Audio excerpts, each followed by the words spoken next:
పక్కన తెలంగాణ రాష్ట్రంలో వరదలతోటి జనజీవనం అస్తవ్యస్తం అవ్వడం, మొత్తం అంతా కనుక ఒక విధమైన విపత్తు సంభవించడం, వీటన్నిటిని గమనించుకుంటూ రాష్ట్ర ముఖ్యమంత్రి జగన్మోహన్ రెడ్డి గారు నిన్న అన్ని జిల్లాల కలెక్టర్లతోటి ఒక వీడియో కాన్ఫరెన్స్ సమావేశం అనేది నిర్వహించి వరదలు, విపత్తు, తీసుకోవాల్సిన సహాయక చర్యలు, చేయాల్సిన వీటన్నిటి గురించి కూడా ఒక రివ్యూ మీటింగ్ అనేది ఏర్పాటు చేశారు. ఇందులో కీలకంగా ఎక్కడికక్కడ వరద వచ్చే ప్రమాదం ఉంది అని అంటే అటు లోతట్టు ప్రాంతాల్లో ఉన్న వాళ్ళను ముందే వీళ్ళంత తొందరగానే చివరి నిమిషంలో కాకుండా వాళ్ళను పునరావాస కేంద్రాలకు తరలించిన తర్వాత వాళ్ళకి అక్కడ మినిమం అవసరాలు ఖచ్చితంగా తీర్చడం. ఈ తీర్చేది అనేది ఇది ఒక చాలా అప్రిషియేట్ చేయాల్సిన మాట ముఖ్యమంత్రి గారి నోటి నుండి. ఈ తీర్చడం అనేది ఒక సర్వీస్ తోటి అని కాకుండా ఒక మానవత హృదయంతో ఆలోచించి అటువంటి వాళ్ళకి సహాయం చేయాలని చెప్పడం. ఆ సహాయం చేసే కార్యక్రమంలో భాగంగానే పునరావాస కేంద్రాల్లో ఉన్న వాళ్ళకి ఒక్కొరికి కనీసం 500 రూపాయలన్నా ఇవ్వండి అని చెప్పడం. వాళ్ళు ఇదంతా అయిన తర్వాత మళ్ళీ వాళ్ళని తరలించేటప్పుడు ఎటువంటి ఇబ్బందులు లేకుండా ప్రభుత్వమే దగ్గర తరలించాలి అని చెప్పడం. వీటన్నిటితో పాటు ఇవన్నీ కనుక ఎక్కడైనా రిజర్వాయర్లు నింపి కాలువలు గీవలు ఉంటే ఇవన్నీ కనుక క్లీన్ చేసుకొని చెరువులు నింపే ఈ ప్రయత్నం కూడా చేయండి. అది ఇటువంటి ప్రయత్నం ఇప్పటికిప్పుడే జరగకపోయినా కనుక ఎక్కడైనా కనుక వరద ఉధృతి, వరద వల్ల ఇబ్బంది పడే పరిస్థితి ఉంటే అక్కడ ఇప్పటి వరకు క్లియర్ చేసుకునైనా వరదలు తగ్గిన తర్వాత అయినా కనుక దీని మీద దృష్టి పెట్టండి అని చెప్పి ముఖ్యమంత్రి గారు చెప్పారు. దీని మీద దృష్టి పెట్టి ఈ పని చేయగలిగితే చాలా సంతోషమే. రిజర్వాయర్లు నింపి ఈ కాలువలు ఇవన్నీ కనుక మళ్ళీ పూడిగా తీసి క్లీన్ చేసి చెరువులు నింపి ఇటువంటి పని చేస్తే ఇంతకు మించిన ఇంకా గొప్ప విషయం ఇంకేది ఉండదు. అండ్ ఆ తర్వాత కూడా ఈ వరదలు ఇదంతా కనుక తగ్గిన తర్వాత కూడా దీన్ని నెగ్లెక్ట్ చేయకుండా వ్యవసాయ రంగ నిపుణులు, సాగునీటి రంగ నిపుణులు వీళ్ళందరితో కనుక సమావేశాలు ఏర్పాటు చేసి ఏది ఎక్కడ ఎలా చేస్తే బాగుంటుందని చెప్పి వాళ్ళ నుంచి కానీ సూచనలు, సలహాలు తీసుకొని అవి అమలు చేయడానికి పకడ్బందీ ప్రణాళికతోటి నెక్స్ట్ నా దగ్గరికి రండి అని కూడా ముఖ్యమంత్రి గారు చెప్పారు. మంచి విషయమే. అండ్ మోరోవర్ ఏంటి అంటే పైన తెలంగాణలో విపరీతంగా వర్షాలు కురుస్తున్నాయి కాబట్టి ఆ ఫ్లో అనేది ప్రకాశం బ్యారేజ్ కూడా చాలా ఎక్కువ ఉంది. ఆ ప్రకాశం బ్యారేజ్కి చాలా ఎక్కువ ఉండడం బట్ట లోతట్టు ప్రాంతాలు ఉన్న కాలనీలుగానే వెకేట్ చేసే పరిస్థితి ఉంది.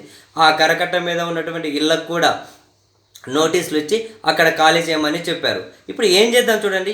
ఇప్పుడు ఈ వరదలైనా వీటికైనా ప్రధానమైన కారణం చెప్పాం. మనం ఇంతకు ముందు వీడియోలో మాట్లాడుకున్నట్లు ఎన్విరాన్మెంటల్ ఇదొకటి, అక్రమ కట్టడాలు ఒకటి, ఇవన్నీ ఉంటాయి. ఇప్పుడు అక్రమ కట్టడాలు అనుకున్నప్పుడు ప్రభుత్వంలో కీలకంగా ఉన్న వాళ్ళే అటువంటి అక్రమ కట్టడాలు ఉన్న వాటిని సహించకూడదు. బాధాకరం ఏంటి అంటే చంద్రబాబు నాయుడు గారు ముఖ్యమంత్రిగా ఉన్నప్పుడు కూడా ఆ కరకట్ట మీద ఉన్న ఒక అక్రమ కట్టడంలోనే ఉండడం అనేది ఇంకా కూడా బాధాకరం. ఆ కరకట్ట మీద ఉన్నవి ఏమైనా కనుక తొలగిద్దాము అని అంటే ఈయన మొత్తం విధ్వంసము జగన్మోహన్ రెడ్డి వచ్చిన నుంచి ఇదే అని చెప్తారు. పోనీ అవి మిగతావి కానీ తొలగిద్దామంటే కోర్టులకు వెళ్ళి స్టేలు వస్తాయి. అవి తొలగిద్దామంటే అక్రమ కట్టడాలు తొలగించొద్దు, వరదలు రావద్దు, ఎక్కడ పాసిబుల్ అవుతుంది? ఇంకొందరు ఏమంటారు, అక్రమ కట్టడాలు ఉంటే అందరివి తొలగించేయాలి, రాజకీయాలకు పార్టీలకు అతీతంగా తొలగిస్తున్నారు అని కూడా అంటుంటారు. నా వ్యూ పాయింట్లో మాత్రం సరే, రాజకీయాలకి దానికి అతీతంగా ఓన్లీ పొలిటికల్ వ్యూ పాయింట్లో అక్రమ కట్టడాలు తొలగించినా కనుక ఇప్పుడు ఈ ప్రభుత్వం ఉంది, ఇంకొకరు అక్రమ కట్టడాలని కూల్చి నేలమట్టం చేశారు. ఇంకొక ప్రభుత్వం వచ్చింది అనుకోండి, అప్పుడు ఇంకొకరు వీళ్ళ నాయకులు కానీ తీసుకొచ్చి నేలమట్టం చేసినా ఏదో ఒకటి అక్రమ కట్టడాలన్నీ కనుక పొయ్యేసి ఆ కాలువలు ఇదంతా కనుక అక్రమ తరలించి ఇసుక ఇటువంటివన్నీ ఆపేసి ఆ పూడికిపోయిన మట్టి అనేది తీసేసి ఆ అడ్డదిడ్డంగా బిల్డింగ్ కన్స్ట్రక్షన్ చేసినప్పుడు అడ్డదిడ్డంగా వాళ్ళకు పర్మిషన్ లేకుండా ఖచ్చితంగా ఎన్విరాన్మెంటల్ లాస్ చూసుకొని ఈ విధంగా కనుక ముందుకు వెళ్తూ ఉంటే చాలా బ్రహ్మాండంగా ఉంటుంది. మన పక్కన తెలంగాణ నుంచి ఇప్పుడు ఇవన్నీ పాఠాలు నేర్చుకోవాలి.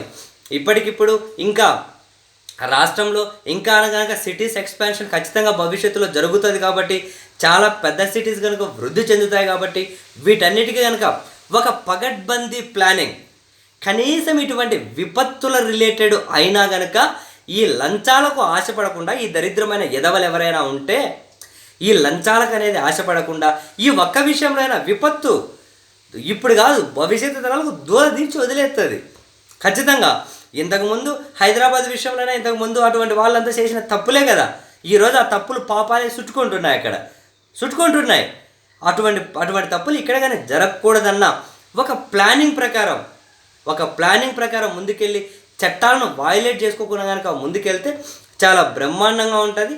అండ్ ఇప్పుడు వరదలు కనుక మళ్ళీ 2-3 రోజులు వర్షాలు వచ్చే ప్రమాదం ఉంది కాబట్టి ఎవరికి అక్కడ జాగ్రత్తగా ఉంటే, మరీ నదీ పరివాహక ప్రాంతాల్లో లోతట్టు ప్రాంతాల ప్రజలు కనుక చాలా జాగ్రత్తగా ఉండి అధికారులు కనుక సహకరించుకుంటే కొంతవరకు ప్రమాదం నుంచి తప్పించుకోవచ్చు.